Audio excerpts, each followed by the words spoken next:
C'est vraiment, la Ligue 1 nous surprend vraiment tout le temps. Le titre du Paris Saint-Germain et la fin de saison pourrait être tonitruante et pourrait nous surprendre. Le Paris Saint-Germain recevait Clermont ce week-end, ce soir. Tout le monde, presque tout le monde, parce que certains pouvaient croire à une surprise, et je pense que la moitié des fans de foot connaissent le football et savent que tout peut arriver. Moi, j'avais trois choses. Je me dis, si je suis la logique, Paris devrait gagner. Le premier contre le dernier, si on suit la logique du football, enfin la logique du papier, Paris devrait gagner. Mais je ne l'espérais pas. La deuxième chose, je me suis dit dans le football, dans le sport, le talent footballistique, une surprise clermontoise peut arriver. Donc, la surprise aurait pu se produire. Elle a duré jusqu'à la 86e minute avec l'égalisation de Gonzalo Ramos. Et malheureusement, Clermont a fatigué derrière, Clermont a serré les dents et a arraché le point du match nul totalement logique et totalement mérité comme Le Havre a fait cet après-midi face à Lens. Mais là, Clermont a fait une meilleure performance que Le Havre. C'est vraiment tout donné, a serré les dents jusqu'au bout. Malheureusement, a cédé dans les dernières minutes, mais c'est pas dramatique. Moi, j'espérais que Paris fasse une contre-performance et soit inquiet avant le match contre la double confrontation en, en, en à peine une semaine face à Barcelone, parce que je vous l'annonce, la LFP a reporté la rencontre du Paris Saint-Germain qui était prévue face à Lorient entre le match face à Barcelone au Parc des Princes et le retour à Barcelone. Donc ils auront une semaine pleine de travail, mais ça ne les avantage pas parce que, pourquoi je dis ça, le FC Barcelone, eux, n'auront pas joué pendant 10 jours. Donc ils seront totalement frais et totalement en pleine forme. Donc vraiment, les prochaines semaines vont être décisives et risquent de nous surprendre, que ce soit en Ligue des Champions ou en Ligue 1.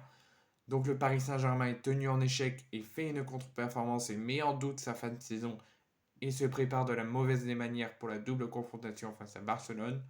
Ils sont tenus en échec, un but partout face à Clermont, avec le but de Keita à la 32e, dominé de la tête aux épaules, de la tête aux jambes, jusqu'à la 86e minute, avec l'égalisation de Gonzalo Ramos.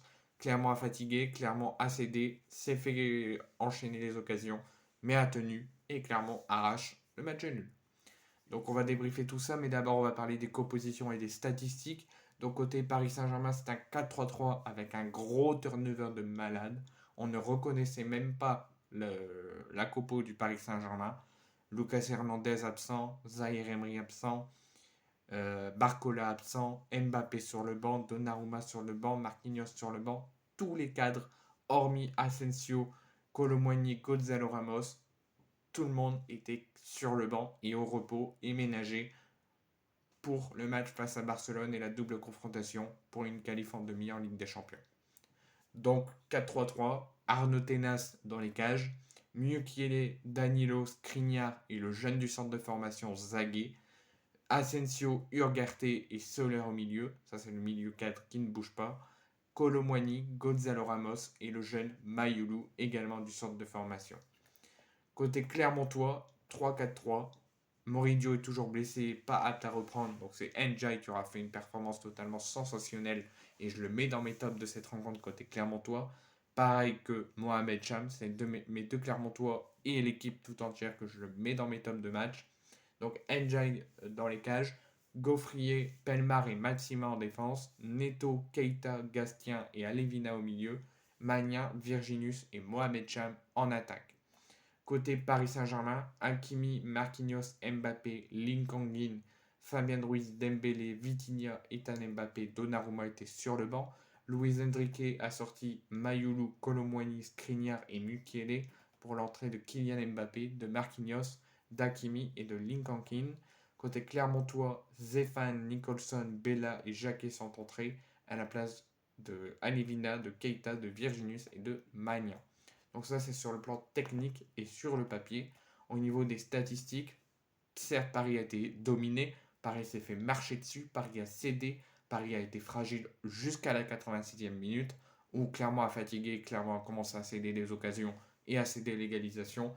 mais sur le plan statistique, ça ne se confirme pas parce qu'on a vu sur la rencontre 23 tirs parisiens en 90 minutes pour 6 tirs clermontois. Et sur les 6 tirs clermontois, il y en a 3 cadrés. Et sur les 23 tirs parisiens, qui ont clairement manqué d'efficacité et plus d'intention et plus de créativité offensive, parce qu'il y a seulement 7 cadrés en 23 tirs. Au niveau de la possession, ça par contre Paris domine à fond, 73% de possession parisien, c'est la traditionnelle note de Luis Enrique, et 27% côté clermontois. Donc, comme je vous l'ai dit au niveau du classement, pour l'instant, Paris s'envole toujours malgré le match nul et la contre-performance, mais le titre peut encore être joué. Brest risque très probablement de faire une belle fin de saison, sûrement d'aller arracher la Ligue des Champions et la phase de poule, pour la première fois depuis très longtemps, mais le titre pourrait être de nouveau mis en jeu, selon moi. Le Paris Saint-Germain se déplace le week-end prochain, pas le week-end prochain parce qu'ils vont être ménagés, mais se déplace contre Lyon le 21 avril, parce qu'avant il y a la double confrontation contre Barcelone. Ça, ça va être un match de dingue, une fin de saison de dingue, parce que Paris est actuellement premier avec 63 points, Brest est deuxième avec 50 points. Il suffit que Brest gagne ce week-end, il passe à 53 points. Le week-end qui va arriver dans 2 semaines, sachant que Brest va déjà jouer pendant que Paris aura été mis au repos par la Ligue, donc ils pourront prendre déjà 56 points. Parce que je sais très bien que Brest, qui eux vont recevoir Metz et Lyon, bon, contre Lyon ça risque d'être chaud et difficile, mais ils peuvent déjà prendre 6 points. Donc vraiment Brest, en tout cas cette contre-performance parisienne, va mettre le doute. Parce qu'il y a déjà la fatigue physique et mentale quand ils vont revenir de cette double confrontation contre Barcelone. Donc ils vont aller à Lyon fatigués et après avoir tout donné pour se qualifier. Ils seront peut-être impactés psychologiquement en cas d'élimination. Donc tout vraiment va se jouer à partir après cette double confrontation et du match contre Lyon. Brest aura déjà joué 2 matchs ce week-end et le week-end prochain quand Paris va être ménagé. Donc s'ils gagnent les 2 matchs, ils prendront 56 points, selon aussi le résultat de Lille et de Monaco. Donc 56 points, ça veut dire qu'ils reviendraient à 5 points, 4 ou 5 points. Paris n'aura pas un match facile à Lyon. Donc vraiment, la Ligue avantage un petit peu tout le monde et relance cette fin de saison. Parce qu'il faudra voir l'état physique et psychologique de Paris après cette double confrontation. Brest va jouer 2 matchs avant le gros tour de Paris en championnat face à Lyon. Donc ils peuvent déjà prendre 56 points s'ils battent Metz et ils battent Lyon. 56 points. Paris n'aura pas un match facile face à Lyon. Donc vraiment, après ces 2 semaines européennes, faudra vraiment regarder la Ligue 1 parce que le classement risque fortement de bouger, surtout avec la saison de dingue de Brest et que quand Paris va revenir, Brest aura déjà joué 2 matchs et le nombre de points risque de se resserrer. Mais en tout cas, sur ce match, Paris était à 2 doigts de perdre.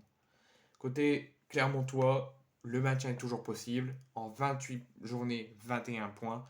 S'ils veulent le maintien, il faut qu'ils fassent à sans faute pour éviter les barrages. Et s'ils veulent se convenir uniquement du barrage, c'est encore possible parce que Clermont est dernier avec 21 points.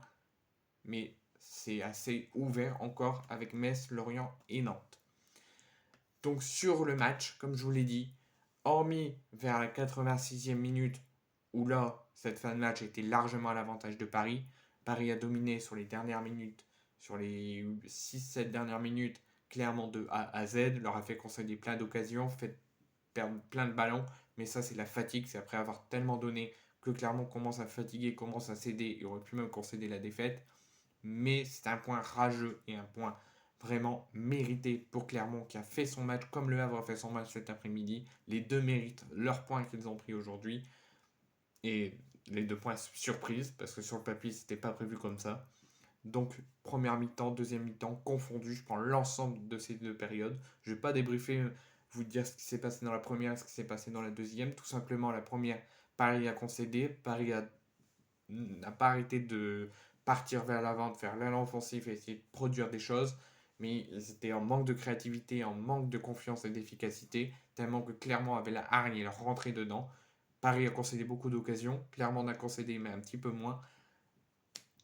Et en deuxième période, donc, donc Paris est mené à la mi-temps avec le but de Keita à la 34e, tellement que Clermont s'est rendu dedans, a attaqué, a profité de chaque perte de balle parisienne. Clermont a concédé aussi beaucoup d'occasions, mais un petit peu moins. Clermont ouvre le score de façon très logique. 1-0 à la mi-temps, retour des vestiaires. Paris, ça se met un petit peu de façon équilibrée. Jusqu'à la 70-75, ça se rend coup pour coup. Paris attaque, tire, mais fait face à une forte défense clermontoise et un très bon gardien au but. Il manque encore d'efficacité, à la créativité, mais ce qu'il faut, mais il manque d'efficacité. Clermont tient bon, Clermont concède beaucoup d'occasions parce que ça commence à tirer et à fatiguer sur la fin de match, mais Paris prend sa fin de match, égalise et permet de prendre un point et d'éviter la défaite parce que c'était à ça vraiment, tellement le match a été sensationnel côté clermontois et ils se sont rendus coup pour coup. Et franchement, je leur dis bravo parce que pour ceux qui ne le savent pas, cette saison, Clermont n'a pas perdu face à Paris, que ce soit à Clermont ou à Paris. 0-0 à Clermont, 1-1 à Paris. Je leur tire mon chapeau et je leur tire aussi mon chapeau sur les 86 excellentes minutes. Ils ont vraiment dominé Paris, ils leur ont vraiment marché dessus, ils leur ont vraiment posé des problèmes et c'est seulement la fatigue et l'état physique qui a pris dessus. Sinon, je pense, j'en mets ma main coupée, Clermont aurait pu arracher la victoire si la fatigue n'avait pas pris le dessus. Donc bravo Clermont, Paris remet son titre en doute, son titre en jeu et sa fin de saison en doute. Il se prépare de la mauvaise des manières en Ligue des Champions. Paris inquiète, mais clairement, je leur tire mon chapeau, mérite ce point.